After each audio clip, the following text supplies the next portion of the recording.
isolation, loneliness, despair, anxiety, all that's there in our consciousness. Belief. I believe in God. I believe in this. So faith and belief brings about atrophy to the brain. But do you reject belief itself? Oh yes. Do you? Completely. Because if you look, you don't leave much standing, do you, Krishnaji? Huh? You don't leave much standing, do you, Of course Krishnaji? not. That's what I said. One has to be free of all the illusions that thought has created to see something really sacred, which comes about through right meditation. And how right meditation? Yeah.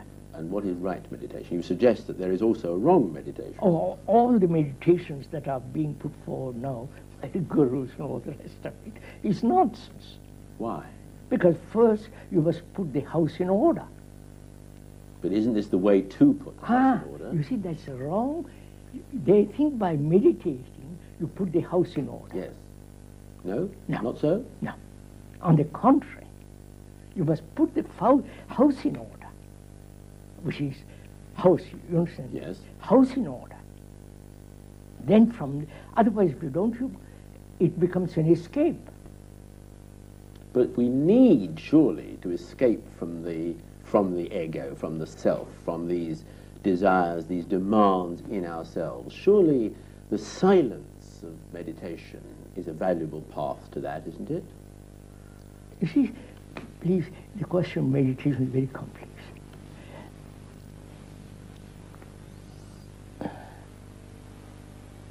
Unless one puts the house in order, which is no fear, the understanding of pleasure, the ending of sorrow, from that arises love, compassion, intelligence. And the process to that, we'll call it process for the moment, is part of meditation. And then to find out whether thought can ever stop, which is time has to have a stop. And then out of that comes the great silence. It's in that silence alone that one can find that which is sacred. Well, but to stop thought is, as far as I'm concerned, I'm sure this is true of most people, the most difficult thing in life is to switch off the mind. And no, this is again rather complex. Who is it that switches off the mind? I suppose what I have to say is it's the mind itself, switching itself off, which I suppose is impossible. Now, when one realizes the observer is the observed, the controller is the controlled, the experiencer is the experienced, when one actually realizes it, not intellectually, verbally, but profoundly, then that very perception stops it. It's like seeing danger. If you see danger, you move away from it. Yes. So if you see the danger, if you see the danger of conflict, for example, the danger, the psychological danger of a human being who is perpetually in conflict, he may meditate, he may do all kinds of things, conflict will go on. But when he sees the danger of it, like a poison, then you stop it. There's an end of it. But see, from what you say, it seems to me that there is no path to this. Oh, no. Well, how do we get there? I mean, to get somewhere where there is no path seems to me a very difficult idea indeed. Look, these paths have been laid down by thought. Right? There is the whole Hindu idea of paths of, the Buddhist, the Christian. The truth is not a fixed point. So you can't have a path to it. But there must be a path, or there, I hope there's a path, to the ending of conflict of which we're speaking. There is not a path. There is an ending of conflict, sorrow and all that, when one realizes, no, let's put it that way, when there is actual sensitive awareness of what one is, without any distortion, awareness of it, without any choice. Out of that, there's the ending of it, all this mess. But then that sounds, when you say there only this awareness of what one is, the full awareness without choice, without illusion, it sounds though we all have to sit around waiting for instant revelation. Then you can sit around for a million years, exactly, as we have done. Indeed we have. I don't think it's good. You see, then we have to go in to find out what is action. Is there an action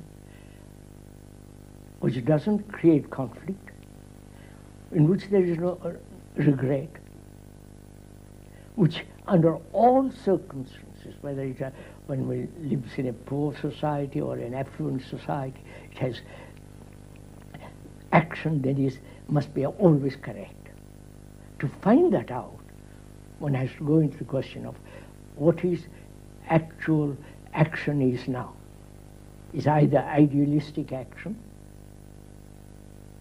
future, or action based on past memories, which is knowledge, or is there an action independent of the future of time? That's the whole point today. Well, we can't stop time in its tracks. It rolls on. Time, as by the watch, by day, it goes on. But is there psychological time, inward time? Not, there isn't. We have created that cycle. So it seems then that whatever the thing is, it is complete and instantaneous. Yes. It is not something you can build up layer by layer. Absolutely. Illumination is not a gradual process. Yes. Then it is not an illusion. It is not enlightenment. Because you allow time, gradual becoming something. You know, in this context, I would like to ask you this. You have a school here. What do you teach the children? What do you teach the children? If you can't build this up for them, for any of us, old or young, I presume, what do you teach? The academic subjects. Yes, but in these areas. Of course. How? Also point out all this. How to live correctly. What it means. Well, you see, philosophers throughout the ages have discussed that very point, how to live correctly. What is correct living, right living, as Socrates That's called right it? living. And can you teach that? You can point out. You can say, don't be a slave to society, don't be this and that, but you have to show it, point out. It's up to them. But can we live in the real world that we do live in which we have to catch trains and go to offices and buy bread in the Yes, sir, shop? I've done all those. How can we combine all the pressures of the mundane I don't admit around pressure. us? I wouldn't do anything under pressure. You wouldn't? I wish I did. refuse. No, both intellectually and psychologically, I refuse to be under pressure. I don't mind starving. I don't mind having no job, but I refuse to be put in that position. But you see, this is really what I meant when I said, what is the secret? Because you say you will never be put under pressure. And indeed, I can see and understand that. One only has to look at you or read you or listen to you to know that. But what about the rest of us? How do we get out from under this burden? If we all say we won't be under pressure... We all are under pressure all the time. we won't be. How can we refuse it? How can we live in the real world? The job is waiting for us. We're going to be late. We've got an appointment. Now, just me, that brings up whether society can be changed. Well, cannot society be changed? I mean, no, whether society can be changed. Yes. The communists tried it. The socialists are trying it. Various systems are trying to change society. Yes. Now, what is society? It's an abstraction of our personal relationship. Now, if our personal relationship changes radically, society changes. But we are not willing to change. We admit wars, we accept all this terrible state of existence. Yes, we do. We do. How do we stop it? No, revolt against it. But this Not revolt in the sense become a communist, all that kind of stuff. That's psychologically revolt against it. But that presumably must be each individual. This is not something that can be done collectively. No, well, again, what do you mean by individual? Well, we're all independent in separate personalities. Are we? Well, aren't we? I doubt it. Go on. We are not individuals. We are the result of million years of collective experiences, memories, all that. We think we are individuals. We think we are free. We are not. To us, freedom means choice. Choice means confusion. You don't choose if you're clear. You said once, one of your most striking phrases, I remember, that your purpose was to set man free. Yes. Sounds, yes. Yes, that's the most important thing in the world, after all. But how do you go about that? How do we set ourselves free? Because presumably we have to set ourselves free, is what you meant. How to show us how we set ourselves. How do we set ourselves free? To be aware of our conditioning. But our condition may be terrible, miserable, wretched. No. What is our conditioning? Well, that varies from individual to individual, surely. I doubt it. No? No. We are conditioned by fear, Yes. which is common to all powerful. mankind. We are conditioned by our pleasure, which is common to all mankind. We are conditioned by our anxieties, by our loneliness, by our desperate uncertainty. All these are the factors that condition the mind. And can we simply put them aside? No. Who is that? You put a wrong question there. That if one sees the consequences of all these conditionings, consequences, the pain, all the rest of it, naturally it stops. There is no entity which says, I must stop it. That is intelligence. And then we are free? Now, what do you mean by free? Well, what I mean by it is to be rid of these fears, these anxieties, these impossible desires, Yes. vain yearnings. That's right. Now, that is freedom. it certainly seems so to me. Unless there is that freedom, you cannot be like to yourself. Unless there is that freedom, meditation means meaningless. You see, everybody thinks it's the other way around. I know, You reverse this, don't But you? that is a fact. You see, we think of the systems, the beliefs, the faith, the work as a means to getting to this state of freedom. You start with the state of freedom. Belief brings atrophies the brain.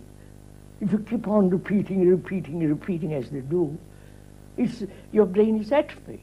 Then can we just do it by one great leap into freedom? Yes.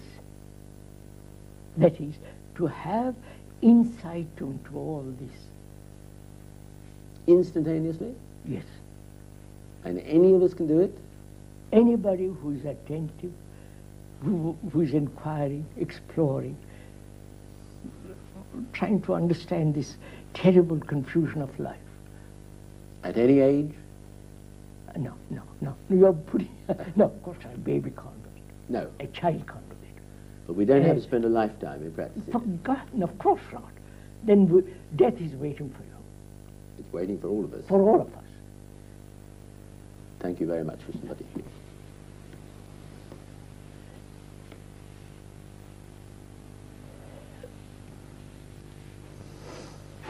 Thank you both. Thank you. Thank you very much.